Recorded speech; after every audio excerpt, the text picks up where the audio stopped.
देखो भाई, ये जो आप बता रहे हो ये महंगा हो रहा है, आपकी बात सही है, महंगा हो रहा है, पर अपनी गवर्नमेंट को, चाहे स्टेट गवर्नमेंट और सेंट्रल गवर्नमेंट को, ये दोनों अपना अपना टैक्स थोड़ा थोड़ा कम कर देंगे ना भाई, तो अपने आप ये पेट्रोल अपना डीजल सस्ता हो जाएगा और ऐसा वाला गैस भी सस्ता हो जाएगा।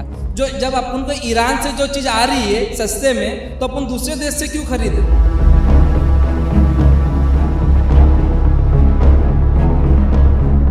सरकार म्हणते आता सोनं तुम्ही खरेदी करू नका, एक वर्ष एक साल सोना मत खरीदो। सरकार जो भी बोल रहा है उसको मानते हैं उस चीज़ को, लेकिन सरकार गरीब आदमी के बारे में भी सोचे ना।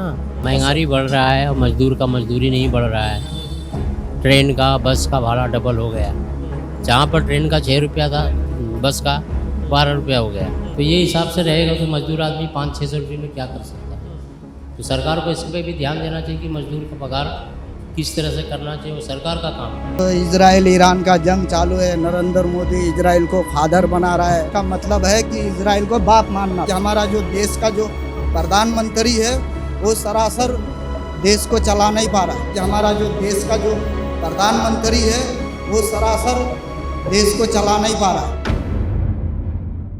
मध्यमवर्गीय तेवढं त्याचं बजेट नसतं, बजेटप्रमाणे त्याला चालायला लागतंय। महागाई आत्ता वाढलेली आहे, तर आजपासून डिझेलचे पण रेट वाढलेत, CNGचे पण रेट वाढलेत, तर त्याच्यामुळे कसं आहे की मध्यमवर्गीय तेवढं हे नाही करत आहे। मग जी गाडीची जी कॉस्टिंग आहे इलेक्ट्रिक गाडीची, ती सगळ्यात जास्त आहे। म्हणजे आपण जर कम्पेअर टू ही घेतली, ही आता 8 लाखाची गाडी आहे, तर तीच इलेक्ट्रॉनिक्समध्ये घेतली तर ती 15-16 लाखापर्यंत जाणार। पण एवढं बजेट तर मध्यमवर्गीय करू शकत नाही। ग्राउंड लेवल पे आएंगे तो जिसकी जो जितनी ज़रूरत है वो उतना करेंगे। अगर हमें खाना है, हमें अगर 4 रोटी खाना है, अगर हम 2 रोटी ही खाएंगे तो हमारा पेट नहीं भरेगा। तो मोदी जी को ये सोचना चाहिए कि जो तेल की जो जितना ज़रूरत है उतना इस्तेमाल होगा ही होगा, और वो सरकार की जिम्मेदारी है कि जनता को किस तरह दिया जाए। अगर उतना हमें सरकार न दे पा रही है, नहीं कर पा रही है, तो वो फेल है। फिर अगर उतना हमें सरकार न दे पा रही है, नहीं कर पा रही है, तो वो फेल है। पंतप्रधान नरेंद्र मोदी यांनी 2 ते 3 दिवसांपूर्वीच संपूर्ण जनतेला आवाहन केलं की तुम्ही सोने खरेदी करू नका, तुम्ही जे इलेक्ट्रिक व्हेकल्स आहे त्याचा वापर करा, पब्लिक ट्रान्सपोर्टचा वापर करा, प्रायव्हेट व्हेकल टाळा, त्याचबरोबर वर्क फ्रॉम होम करा, आणि विविध जे आवाहन आहेत ते पंतप्रधान नरेंद्र मोदी यांनी केलं। कारण की विश्व पातळीवरती सध्या युद्ध सुरू आहे आणि या परिस्थितीची झळ जी आहे ती आता भारताला देखील मिळू शकते, तिला ही झळ जाणवू शकते, अशा प्रकारचं एक हिंट जी आहे ती त्यांनी त्यावेळेला देऊन टाकली। आता या सगळ्या वेळेनंतर, या सगळ्या आवाहनानंतर महाराष्ट्रामध्ये, भारतामध्ये जी जनता आहे त्यांची एक प्रतिक्रिया वेगळी पाहायला मिळाली, विरोधकांची प्रतिक्रिया वेगळी पाहायला मिळाली की तुम्ही आम्हालाच का आवाहन करताय, फक्त जनतेलाच काय करताय, तुमच्या लेवलला हे सगळं करा। मग त्यानंतर आपल्याला कट्टू काल आपल्याला मुख्यमंत्री, महाराष्ट्राचे मुख्यमंत्री देवेंद्र फडणवीस हे आपल्याला बाईकवरून विधान भवनात जाताना पाहायला मिळाले। त्यानंतर उपमुख्यमंत्री एकनाथ शिंदे यांनी EV व्हेकल जी आहे, इलेक्ट्रिक व्हेकल जी आहे तिचा अवलंब केला। प्रताप सरनाईकांनी जवळजवळ 60 लाखाची जी टेस्ला कार आहे तिचा वापर केला। मात्र आता जनता जी आहे त्यांच्याकडे तर हेच जे गॅसवरती आणि पेट्रोलवरती चालणाऱ्या गाड्या चालत आहेत, मग त्यांचं आता इंधन जे आहे ते आज महागलंय, दूध महागलंय। मग अशा वेळेला जनतेला काय वाटतं हेच आपण या व्हिडिओच्या माध्यमातून आता जाणून घेणार आहोत। आपण लोकांशी संवाद साधूया। पेट्रोलची दरवाढ झालेली आहे, तुम्ही बाईक वापरता आणि मोदीजी म्हणतात की जे काही तेल वगैरे आहे ते कमी वापरा आणि असे सगळे आव्हान दिलेलं आहे त्यांनी। ॲक्च्युली बघायला गेलं तर बरोबरच बोलले ते, पेट्रोल वगैरे त्यांनी अजून एक ऑप्शन पण दिला आहे की आम्हाला ते मेट्रोनी नाही तर ट्रेननी ट्रॅव्हल करण्याचा पण तो बरोबर ऑप्शन्स आहे त्यांचं। ॲक्च्युली बघायला गेलं तर रोडवरती ट्रॅफिकही एवढे वाढले आहे आणि मुंबईच्या रोडवरती तुम्ही वेस्टर्न एक्सप्रेस हायवेवरती संध्याकाळच्या टायमाला गेला ना तर एवढी गर्दी असते, एवढी ट्रॅफिक असते की सांगू नाही शकत। तर मग हा एक ॲक्च्युली चांगला ऑप्शन आहे की म्हणून तुम्ही मेट्रो किंवा ट्रेननी ट्रॅव्हल करा। पेट्रोल महाग झाला आहे तो ॲक्च्युली एक साईडने बघायला गेलं तर तोही एक बॅड सिच्युएशन आहे आपला इंडियन्सवरती, म्हणजे मुंबईकरवरती। ते पण बरोबर बोलतात आहे ते, सोनं खरेदी करू नका, म्हणजे सोनं एवढं महाग झालेलं आहे त्यामुळे तर घ्यायचं, सोनं खरीद करायचं म्हणजे खूप ऑप्शन आहे आणि ते एवढं 1 वर्षापर्यंत थांबायला सांगितलं, त्या हिशोबाने थांबलं तर बरंच आहे।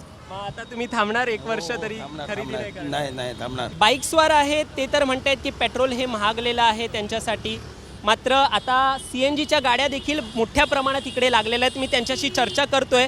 ते म्हणतात 1 तासांहून अधिक त्यांनी इकडे एक टाइम जो आहे तो घालवलेला आहे फक्त CNG पुरवठ्यासाठी. तुम्ही आता CNGची गाडी चालवतायत. मोदीजी म्हणतायत इलेक्ट्रिकल व्हेकल जी आहे, विजेवर चालणारी जी व्हेकल आहे ती वापरायला चालू करा. कसं पाहता तुम्ही? मोदीजी जे सांगतात ते बरोबरच सांगतायत. सध्याला पोल्युशन पण भरपूर वाढलेलं आहे आणि जागतिक पातळीवरती जे युद्ध चालू आहे त्याचे परिणाम आता आपल्याला भारतातल्या लोकांना पण भोगावे लागत आहेत. तर त्याच्यामुळे आपण थोडंसं त्यांचं पण ऐकलं पाहिजे की कारण त्यांनी जे मॅनेजमेंट केलं असेल ते सर्वांच्या हितासाठी असेल हे असं तर मला वाटतं आहे. पण आता ते म्हणतात की तुम्ही विजेवर चालणारे गाड्या घ्या, पण एवढी सोपी आहे गाडी घेणं तुम्हाला वाटतं? सर गाडी घेणं सोपं तर नाही आहे कारण मध्यमवर्गीय तेवढं त्याचं बजेट नसतं आहे. बजेटप्रमाणे त्याला चालावं लागतं आहे. महागाई आत्ता वाढलेली आहे. तर आजपासनं डिझेलचे पण रेट वाढलेत, CNGचे पण रेट वाढलेत. तर त्याच्यामुळे कसं आहे की मध्यमवर्गीय तेवढं हे नाही करत आहे. मग जी गाडीची जी कॉस्टिंग आहे इलेक्ट्रिक गाडीची ती सगळ्यात जास्त आहे. म्हणजे आपण जर कम्पेअर टू ही घेतली, ही आता 8 लाखाची गाडी आहे, तर तीच इलेक्ट्रॉनिक्समध्ये घेतली तर ती 15-16 लाखापर्यंत जाणार. पण एवढं बजेट तर मध्यमवर्गीय करू शकत नाही. CNGची ही अवस्था आहे. इलेक्ट्रिक व्हेकल आली तर त्याचं तसं इन्फ्रास्ट्रक्चर आहे का? नाही, अजून इन्फ्रास्ट्रक्चर पण त्यांनी वाढवलं पाहिजे. मेन चार्जिंग पॉईंट वाढवले पाहिजे. जसे की आता मुंबई पुणे जे करतात तर त्यांच्यासाठी चार्जिंग स्टेशन ते फूड प्लाझाला आहेत.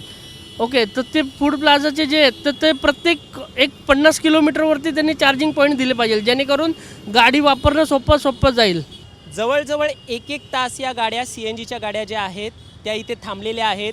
माझी एक ओळख झाली. ते भरपूर काय सांगत होते कशाप्रकारे आंतरराष्ट्रीय स्तरापासून पेट्रोल गॅस जे खरेदी होत आहे त्याच्यावरती आपले हे दादा म्हणत होते. काय सांगाल, गॅस पुरवठा महागतोय, तेल महागतंय आणि पेट्रोल डिझेल महागतंय, कसं पाहताय याकडे?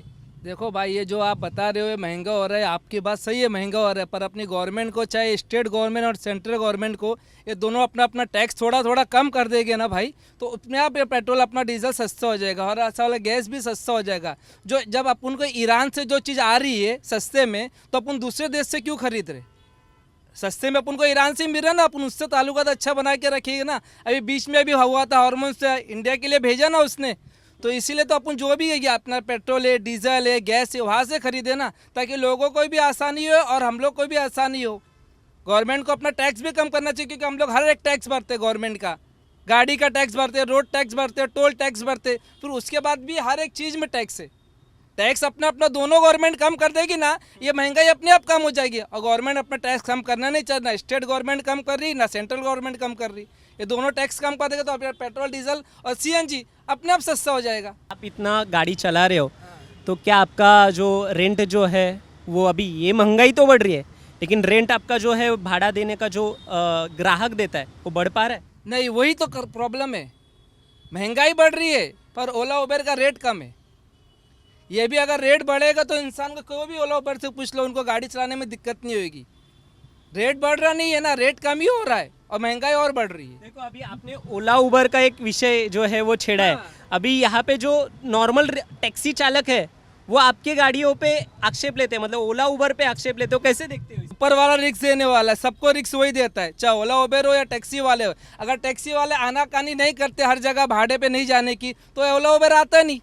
टैक्सी रिक्शा वाले भी तो अपनी मनमानी करते थे ना, यहाँ नहीं जाना है, वहाँ नहीं जाना है. रीज़न वही है आने के लिए. आज वो ओला उबेर वाले का, टैक्सी वाले भी ओला उबेर चला रहे ना साथ में. टैक्सी हो गई, रिक्शा हो गई, उन लोग भी ओला उबेर ऐप डाउनलोड के उन लोग भी चला रहे. ऐसा कुछ नहीं, किसी को किसी से कुछ फ़र्क नहीं पड़ता भाई. कोई टैक्सी वाले हो या ओला उबेर वाले, सबका देने वाला ऊपर वाला है रोजी रोटी. तर अशा प्रकारे प्रत्येकजण आपापली मतं व्यक्त करतोय आणि गॅस पुरवठा जो आहे किंवा इतर व्यवस्था जी आहे ती महागते त्याच्यावरती त्याची भावना व्यक्त करतोय. मात्र आता आपण धारावीमध्ये जाऊ, कारण की धारावीमध्ये इंडस्ट्रीयल एरिया जे आहेत, म्हणजे लघु उद्योग जे आहेत ते मोठ्या प्रमाणात आहेत. मग अशामध्ये या महागाईमध्ये त्यांच्यावरती काय परिणाम झालेला आहे ते देखील आपण पाहूया. आणि धारावी या भागामध्ये जर पाहतो तर थोडे हिंदी भाषिक जास्त आहे, त्यामुळे आपण त्यांच्याशी देखील एक बोलण्याचा प्रयत्न करूया. महागाई तर वाढले, सगळ्याच रोजगारांवरती परिणाम होतोय. छोट्याशा चायच्या टपरीवरती आलो आहे, तिकडे देखील आपण संवाद साधूया. मग आता चहा जी आहे ती जी. अगोदर तुम्ही कितीला विकायचात, आत्ता कितीला विकताय? चाय अभी 10 रुपये की है अजून 10 रुपयाला और विकताय. पहले अगोदर- पहले 8 रुपये की थी हम्म. अभी 10 रुपये की है अभी म्हणजे तुम्ही 2-2 रुपये वाढवताय. 2 रुपये बस. 2-2 रुपये जी, वाढवून जी. तुमचा गॅस जो आहे तो तर दुप्पट हो. टिप्पट आहे. मग जी, जी. फायदा होतोय त्याचा? फ़ायदा तो अभी क्या है, अभी देखो फ़ायदा तो करना पड़ता है 19-20 होता है हम्म. ऐसा करना पड़ता है अभी. हे चित्र आपल्याला पाहायला मिळतोय. अजून तुम्ही चहा पियाला आलाय, हळूहळू प्राइस वाढत आहेत सगळीकडेच, गॅसचे वाढत आहेत. महंगाई बढ़ रहा है और मजदूर का मजदूरी नहीं बढ़ रहा है. ट्रेन का बस का भाड़ा डबल हो गया. जहाँ पर ट्रेन का 6 रुपया था बस का 12 रुपया हो गया. तो गरीब मजदूर का अगर इस तरह से रहेगा और अगर कोई मजदूर अगर अपने रूम में रहता है भाड़े से, तो जो रूम में रह रहा था 4,000 5,000, आज उस रूम का 8,000 10,000 रुपया भाड़ा मजदूर आदमी देगा. तुम्ही धारावीबद्दल फक्त बोलताय की कसं ओव्हरऑल बोलताय, कसं? तुम्ही कुठे राहता? फिलहाल मैं कुर्ला में रहता हूँ. कुर्लामध्ये राहता आणि कुर्ल्याचे भाव हे असे प्रमाणे वाढलेले आहेत. हाँ, तो ये हिसाब से रहेगा तो मजदूर आदमी 500-600 रुपये में क्या कर सकता है. तो सरकार को इस पे भी ध्यान देना चाहिए कि मजदूर का पगार किस तरह से करना चाहिए, वो सरकार का काम है. पण सरकार म्हणते आता सोनं तुम्ही खरेदी करू नका 1 वर्ष, एक साल सोना मत खरीदो. सरकार जो भी बोल रहा है उस चीज़ को मानते हैं उस चीज़ को, लेकिन सरकार गरीब आदमी के बारे में भी सोचे ना. सरकार बोलने से खाली हो गया, बोल दिया. अगर हमारी पर मजबूरी हम भूखे रह रहे तो सरकार हमको पूरा कर रहा है. आज हमारा मान गया एक मिसाल में राशन कार्ड में कुछ भी मिस्टेक हो गया, बंद किया, उसके वजह से परेशान हो जाता है. आपण काय करू शकतो? हम लोग क्या कर सकते हैं, ज़्यादा करेंगे, हम लोग मेहनत करने के लिए कोशिश करेंगे. 8 घंटा ड्यूटी करते, अगर कहीं पे ड्यूटी मिलेगा तो 10 घंटा भी कर लेंगे, 2 घंटा ओवर टाइम करेंगे. उसके आगे तो कोई दूसरा रास्ता है ही नहीं. सरकारने काय केलं पाहिजे मग हे आपण जर असं करू? सरकार को ये करना चाहिए कि कम से कम हॉस्पिटल में साधन देना चाहिए, बच्चे का स्कूल का साधन देना चाहिए. जो गरीब आदमी का खर्चा है, अब स्कूल में अगर दाखिला करने को जाओ तो खर्चा कितना है, गरीब आदमी नहीं कर पा रहे हैं. हॉस्पिटल में जाओ, एक प्राइवेट में जाओ, छोटी मोटी है कि 500-1000 रुपये एक दिन में बिल बन जाता है. तो उस हिसाब से सरकार को ये सोचना चाहिए कि हॉस्पिटल में ध्यान दें और स्कूल के ऊपर बहुत ज़रूरी है. लोक प्रतिक्रिया देत आहेत, महागाई वाढते, आमचं जेवण जे आहे ते महागलं आहे. आता मी हॉटेल व्यवस्थापकांकडेच आहेत, पाहूयात ते काय म्हणतायत. कैसा है यहाँ पे प्राइस जो है वो बढ़ते जा रहा है? वो जो अटैक हुआ था, जो लड़ाई हुई थी हॉर्मुज़ की लड़ाई जो हुई, उस समय तो काफ़ी मतलब हालत बेहाल हो गई थी लोगों की. और गैस की कीमतें मतलब एक बैग ज़्यादातर हो गया था, लोगों को काफ़ी परेशानी हुई, होटलों में परेशानी हुई क्योंकि कुछ होटल बंद हो गए, है ना. लेकिन अभी कुछ ऐसे है कि जो भी हमारे टैंक जो फंसे हुए थे इराक में, वहाँ से कुछ टैंक आने के बाद लोगों को कुछ राहत मिली, है ना. और महागले गॅस अजून आज पण महागलेले आहेत. अभी क्या है कि 60-70 रुपये महागताय. अभी गैस जो है ब्लैक से मिल रहा है लोगों को, पर महंगा मिल रहा है ना. और कुछ होटल अभी भी मतलब जहाँ 5 गैस की जरूरत है वहाँ 4 ही 3 ही इस्तेमाल किया जा रहा है, जिससे लोगों को काफ़ी तुमचे रेट जे आहेत ते वाढवावे लागतायत का? तुम्ही कसे वाढवता रेट? पहले जो रेट में मिलता था अभी वो रेट में नहीं मिल रहा है, अभी कुछ रेट बढ़ के मिल रहा है, जिससे फिर लोगों का क्या कहना क्या है अगर ये लोगों बढ़ता का है ये कहना है कि जो भी हमारे जो गैस आता था वो गैस हमें मुहैया कराया जाए. हमें जो परेशानी हुई सरकार की जिम्मेदारी है कि उसे मतलब कि उसे कम किया जाए, ताकि होटल में भी खाने महंगे हो गए हुए हैं, है ना. लोगों को काफ़ी परेशानी हो रही है, तो इससे हम सरकार से मांग करेंगे और उनकी जिम्मेदारी है कि वो मतलब गैस को आता आप तेल यूज़ कर रहे हैं, हाँ, लेकिन मोदी जी कह रहे हैं कि तेल अभी ज़्यादा यूज़ मत करो. कसं करायचं, काय करायचं? वो कह रहे हैं कि तेल मत यूज़ करो, ग्राउंड लेवल पे आएंगे तो जिसकी जो जितनी ज़रूरत है वो उतना करेंगे. अगर हमें खाना है, हमें अगर 4 रोटी खाना है, अगर हम 2 रोटी ही खाएंगे तो हमारा पेट नहीं भरेगा. तो मोदी जी को ये सोचना चाहिए कि जो तेल की जो जितना ज़रूरत है उतना इस्तेमाल होगा ही होगा, और वो सरकार की जिम्मेदारी है कि जनता को किस तरह दिया जाए. कम यूज़ मतलब हम ठीक है, हम जितना अगर हमारी जितनी ज़रूरत है हम उतना तो करेंगे.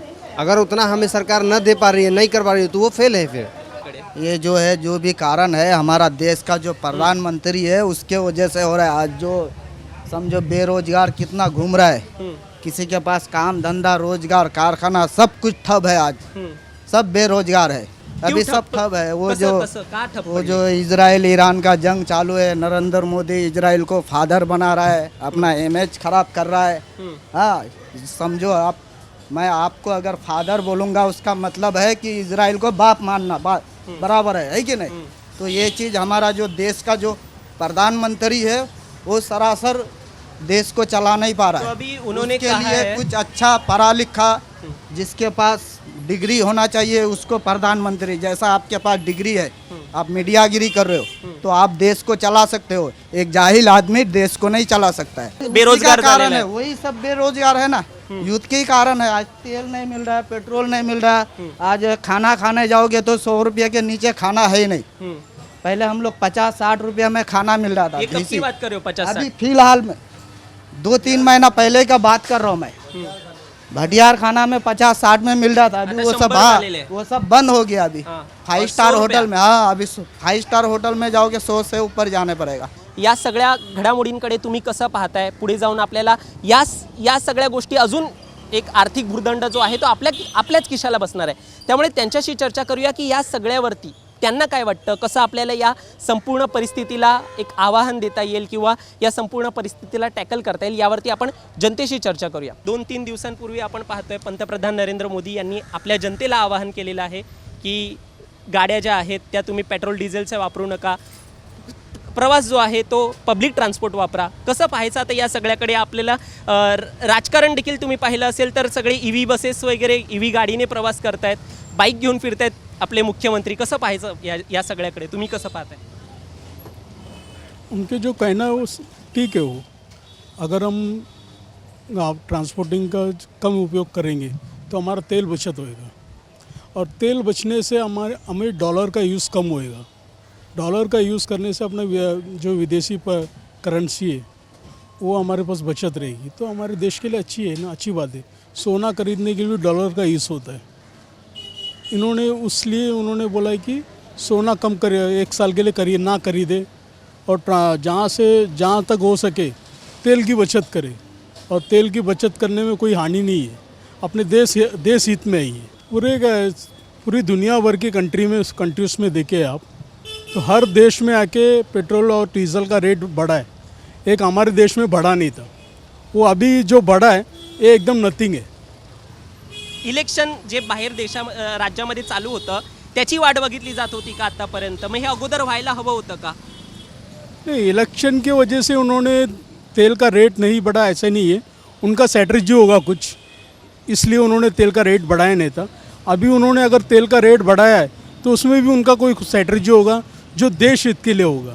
तर मंडळी, गेल्या रविवारी पंतप्रधान नरेंद्र मोदी यांनी जनतेला आवाहन केलं आणि अखेर जी भीती होती ती भीती समोर आलीच, आणि पेट्रोल दरवाढ जी आहे ती झालेली आहे। सोन्याच्या दरामध्ये देखील फरक जाणवायला लागलेला आहे, आणि आता विश्लेषक म्हणतात की याहून गंभीर परिस्थिती पुढे जाऊन होऊ शकते। म्हणजे आपल्याला मुख्यमंत्री देवेंद्र फडणवीस यांनी तर एका प्रकारे हिंट दिलेलीच आहे की बाहेरच्या देशांमध्ये लॉकडाऊन लागलेला आहे आणि आपल्या देशामध्ये तरी परिस्थिती अजून तरी नियंत्रणात आहे। त्यामुळे अशा प्रकारचे जे चित्र आहे ते आता पुढच्या काळामध्ये काय दिसेल आपल्याला याचं आपण सध्या कल्पना देखील करू शकत नाही आहे। पण अखेर जनता काय म्हणते या सगळ्यावरती त्यांचं मत आपण जाणून घेतलं, धारावी परिसरामध्ये फिरलो, त्यांना काय वाटतं या सगळ्या परिस्थितीला घेऊन ते जाणून घेतलं। कारण की छोटे मोठे लघु उद्योग जे आहेत त्या परिसरात आहेत तिकडे आपण फिरलो, त्याचबरोबर जे गाडी चालवतात, जे CNGचा वापर करतात आणि पेट्रोलचा वापर करतात, बाईक्सवार आहेत, त्यांच्याशी चर्चा केलेली आहे आणि त्यांचं मत आपण जाणून घेतलेलं आहे। या सगळ्यामध्ये तुमचं मत काय आहे हे देखील तितकंच महत्त्वाचं आहे। त्यामुळे आमच्या चॅनलला सबस्क्राईब करायला विसरू नका आणि या संपूर्ण मतांमध्ये तुमचं मत देखील या कमेंट बॉक्समध्ये टाकायला विसरू नका।